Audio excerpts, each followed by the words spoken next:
Olá, tudo bem? Graça e paz. Louvado seja o nosso Senhor e Cristo Jesus, o ressuscitado.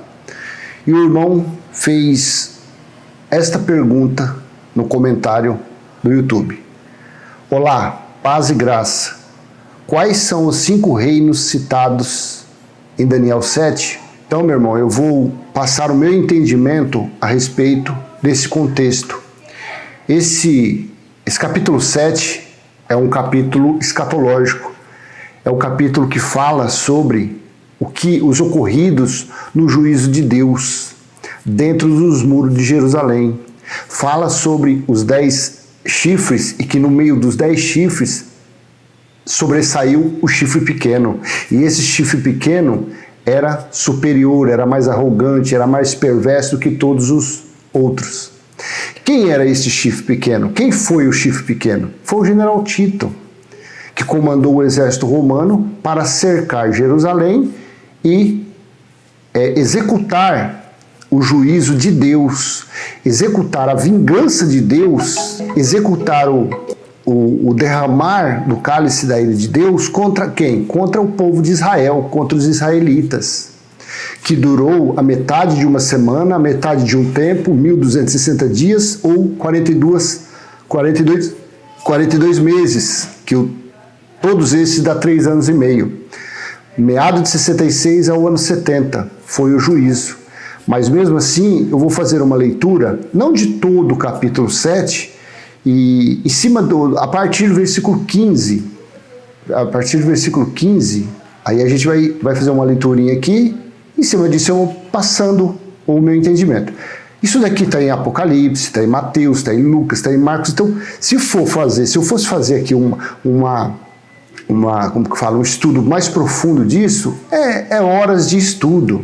Então eu vou me dedicar somente do versículo de 15 de Daniel 7, do 15 em diante. Eu não vou buscar referências, porque senão esse vídeo vai ficar muito longo. Então eu vou fazer isso para explicar a você e outros que têm dúvida a esse respeito. Aí você falou sobre os 5 reinos, mas o 5º reino aqui eu não identifiquei. Eu já reli isso daqui, eu só identifiquei 4 reinos. Falava de uma forma figurada, de uma forma figurativa. Uma metáfora, uma comparação sobre o juízo do ano 70. Amém? Seja bem-vindo ao canal Limpos pela Graça, por aqui seu irmão em Cristo Cláudio. Toda honra, louvor e glória seja de nosso Senhor e Cristo Jesus, o ressuscitado. E se você é novo aqui no canal, já aproveite, se inscreva no canal e ative o sininho para receber novas notificações. Então, vamos à leitura. Daniel, capítulo 7, versículo 15 em diante. Estou utilizando o texto da Nova Versão Transformadora, a NVT. Por que eu estou utilizando a NVT? Porque como é um capítulo já meio complicado de se entender, então eu optei por esse texto. Ele não muda muita coisa, de Almeida Corrigida, da Bíblia Hebraica Sefer, não muda muita coisa. Da Bíblia de Jerusalém, a 2002, que agora ela pega todo de Gênesis, Apocalipse, tendo os livros apócrifos, e nem a King James. Então ela não sai muito fora e fica uma leitura mais fácil para a gente entender. Assim, Daniel, no capítulo 7, versículo 15. Eu, Daniel, fiquei perturbado com tudo que tinha visto e minhas visões me aterrorizavam. Versículo 16. Por isso aproximei-me de um dos que estavam em pé junto ao trono e perguntei o que tudo aquilo significava. Ele explicou. Essas 4 grandes bestas representam 4 reinos que surgirão na terra. Veja bem, isso daqui foi escrito aproximadamente 500, 600 anos antes de Cristo, antes de Jesus vir. Vamos colocar ali, não sei, porque cada Bíblia dessa fala de uma data. Então vou colocar aqui, entre 400 e 600 anos antes de Jesus de Nazaré. Então esse surgirão na Terra não é para o século 21. Isso daqui foi falado lá, 600 anos antes de Jesus. Vamos entender isso. Então, essas 4 grandes bestas representam 4 reinos que surgirão na Terra. 18. No final, porém, o reino será entregue ao povo santo do Altíssimo, e eles dominarão para todo o sempre. Isso daqui foi depois do juízo, e o juízo aconteceu no ano 70. Claro, para os que acreditam na escatologia consumada.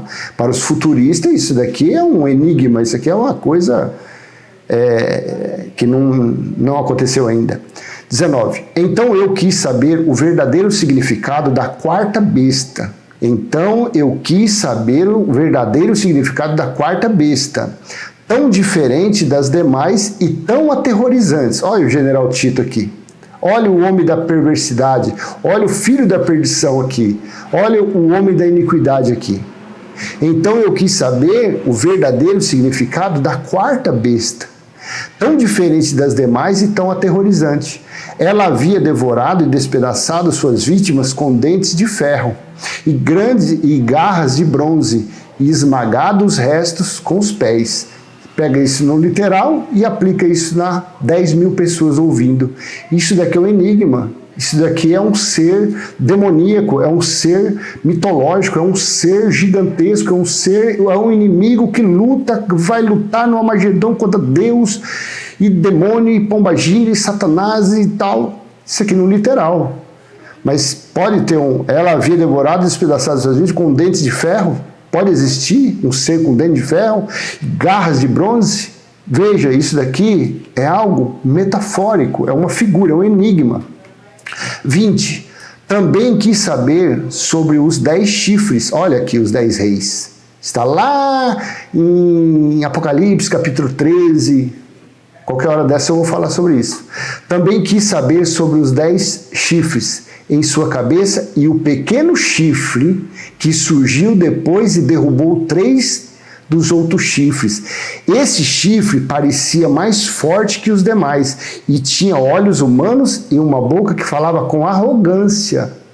Olha o general Tito aqui, o pequeno chifre que surgiu, o chifre que governou somente 2 anos. Esse daqui, ele governou de 69 a 71.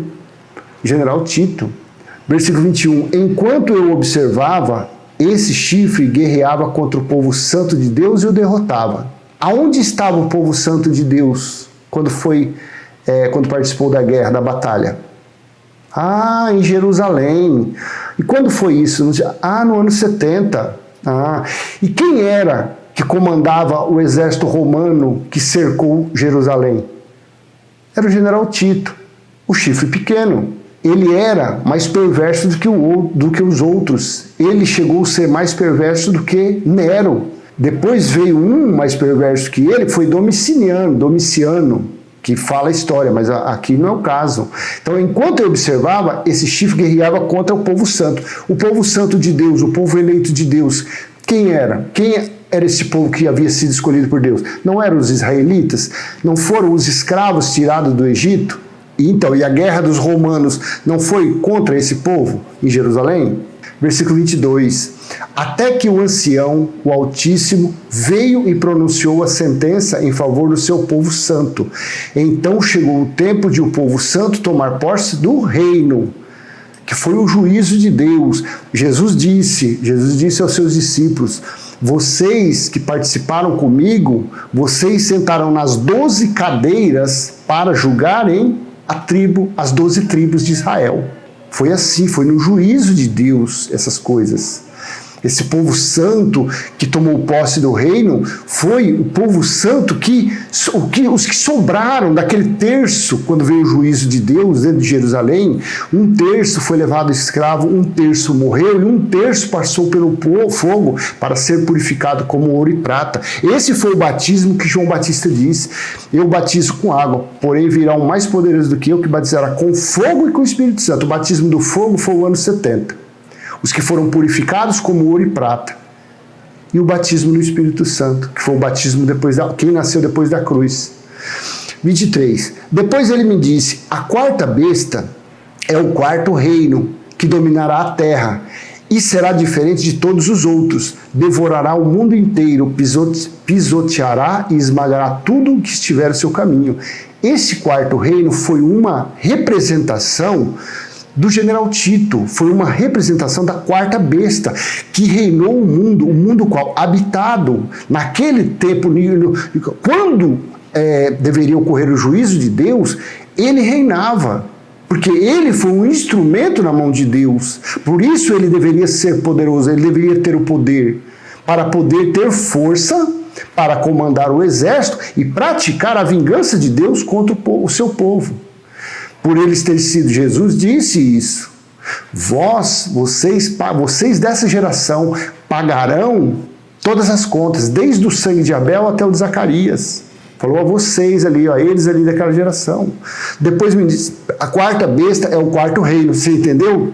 Que sobre os 4 reinos, você confundiu os 5 reinos, que sobre os 4 reinos significava uma metáfora para a situação de um governante. Então, o quarto reino era a quarta besta. A quarta besta era um significado do quarto reino. Então, o reino seria como, vamos dizer assim, a autoridade que algum líder teria naqueles dias. Então, ele era a quarta besta, ele era o quarto reino. Ele que tinha poder sobre praticar aquelas coisas. Determinada por quê? Por Deus. Depois ele me disse, a quarta besta é o quarto reino que dominará a terra. Que terra? Que tempo foi esse? O mundo habitado. A terra habitada naqueles dias. E será diferente de todos os outros. O general Tito foi mais corajoso, que teve mais intrepidez, mais ousadia, mais audácia. Mas quem deu isso para ele? Flávio José falou em seu livro que general Tito diz que ele falou assim, nós só vencemos os judeus porque nós tivemos o apoio do Deus deles. Olha o que o general Tito falou, que ele só conseguiu adentrar Jerusalém, só conseguiu sair vitorioso naquela guerra, porque o Deus dos judeus foi a favor dos soldados romanos. Coisa interessante. Devorará o mundo inteiro, pisoteará, esmagará. Jesus disse o que lá em Lucas? Enquanto não ocorresse, não se cumprisse os dias dos gentios, quer ver? Deixa eu colocar lá. Veja o que Jesus disse em Lucas capítulo 21, versículo 24.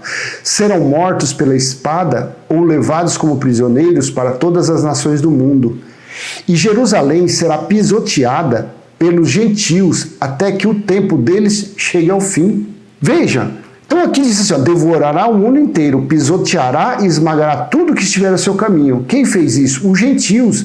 E Jesus disse, até que se complete o tempo dos gentios. Que tempo foi esse permitido por Deus? 3 anos e meio, metade de um tempo, metade de uma semana, 1260 dias ou 42 meses, que dá 3 anos e meio. Versículo 24. Seus 10 chifres são 10 reis que governarão esse império. Então surgirá outro rei diferente dos 10 que subjugará 3 reis. Tá vendo o chifre pequeno? No meio dos 10 chifres ia surgir um chifre pequeno. E esse chifre pequeno, mais forte do que todos, mais ousado, mais corajoso, mais intrépido. Tá vendo? E ele subjugará 3 reis. 25. Ele desafiará o Altíssimo e oprimirá o povo santo do Altíssimo. Quando que o povo santo do Altíssimo foi oprimido, foi cercado, foi sitiado, foi ali apertado igual se mata uma pulga? Não foi no ano 70? Durante o cerco a Jerusalém? Você consegue? Então, esse aqui, ó, esse rei, que seria diferente dos outros, o chifre pequeno, que seria mais arrogante e mais maldoso do que os outros, ele iria o quê? Ele desafiará o Altíssimo e oprimirá o povo santo do Altíssimo. O povo santo era o povo de Israel, os israelitas. Tentará mudar as suas festas sagradas e suas leis. Aonde é que estavam essas festas e as leis? Não era dentro do templo? Esse templo não foi derrubado no ano 70? Não se refere tudo isso que a gente está lendo ao general Tito, ao homem da iniquidade, ao filho da perdição? Será que é isso que você entende? E ele desafiará o Altíssimo, então, tentará mudar as suas festas sagradas e suas leis, e eles serão colocados sob o controle dele por um tempo, tempos e meio tempo, 3 anos e meio. Então, esse versículo 25, ele já é o suficiente para explicar todo o capítulo 7. Aqui, se você ler, para onde você apontar o vetor, vai ser direcionado a Jerusalém. Quando? Quando veio o juízo de Deus. Quando veio o juízo de Deus? Naquela geração que Jesus disse, não passará essa geração. Mas quanto tempo é geração? 70 anos. Porque assim disse Daniel, capítulo 9, versículo 2. Então ele oprimirá, ele tentará mudar as leis. Essas leis ficavam dentro. As cerimônias sagradas, tudo, as festas, estavam onde? No templo. Então foi assim que foi. Aqui significa que direciona exatamente, sem dúvida alguma, para o general Tito. 26. Contudo, o tribunal o julgará, e todo o seu poder será tirado e completamente destruído. 27. Então serão dados ao povo santo do Altíssimo a soberania, o poder e a grandeza de todos os reinos debaixo dos céus. O reino do Altíssimo permanecerá para sempre, e todos os governantes o servirão e lhe obedecerão. 28. Assim terminou a visão. Eu, Daniel, fiquei aterrorizado por causa dos meus pensamentos, e meu rosto ficou pálido de medo, mas não contei essas coisas a ninguém.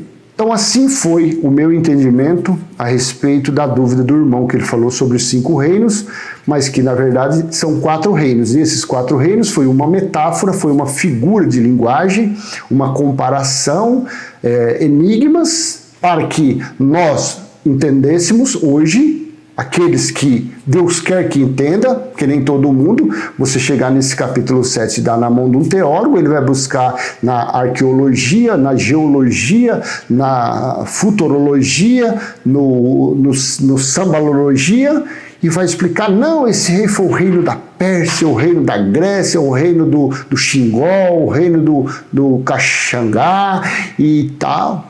Não tem segredo. Isso daí quando você tira a ilustração, tira as comparações, e você já tem o entendimento, você tem a escatologia consumada plena no seu entendimento, fica fácil de entender que isso daqui se tratava da quarta besta, do quarto reino, que foi um homem. Esse quarto reino, essa quarta besta foi um homem que era arrogante. Este homem que era o chifre pequeno, esse chifre pequeno, ele surgiu, ele ressurgiu no meio dos 10 chifres, sendo mais poderoso do que os 10. Então ele só numa pancada ele subjugou 3 reis, de uma forma figurativa. Então este chifre pequeno tão poderoso, tão arrogante, que oprimiu o povo santo, que cercou o povo santo, foi o general Tito do exército romano. Nada mais que isso. Se te falarem que os 4 reinos significam o reino da Pérsia, o reino da Grécia, o reino do Caxangá, fala para ele, isso é tudo baboseira, não é nada disso, isso é uma figura de linguagem, isso é uma parábola. Nem todo mundo entende, porque assim disse Jesus, falarei em parábolas, para que escutem e entendam quem eu quero, quem o Pai quer que entenda. Então assim não tem segredo nenhum não, amém? Então eu vou deixar essa mensagem, espero ter sido útil de alguma forma, e você aí que tiver alguma dúvida, se quiser colocar no comentário aí, pode colocar, que eu na medida do possível passarei o meu entendimento. É a verdade? Claro que não, eu não sou dono da verdade. Mas eu procuro ler de uma forma espiritual, não de uma forma literal. Porque a Bíblia, se você ler ela literalmente, você vai se tornar mais um religioso, você vai ficar mais um futurista, mais um incrédulo. Você vai ser um dito crente incrédulo. Assim é o que eu creio, amém? Então, se inscreva no canal, você que é novo, compartilhe esse vídeo, se foi para você interessante, assim, se você quer que alguém, um parente, algum amigo escute essa mensagem, e se gostou, dá aquele joinha para fortalecer o canal, aquele likezinho, amém? Pai nosso que está em nós, santificado já foi o nosso espírito, está em nós, está em nosso espírito o teu reino, já foi feita a tua vontade, assim na terra como no céu. Amém? Que a graça, a paz, o amor e as provisões do Pai esteja sobre a sua vida e sobre a sua família. Até a próxima, se Deus assim permitir. Tchau, tchau.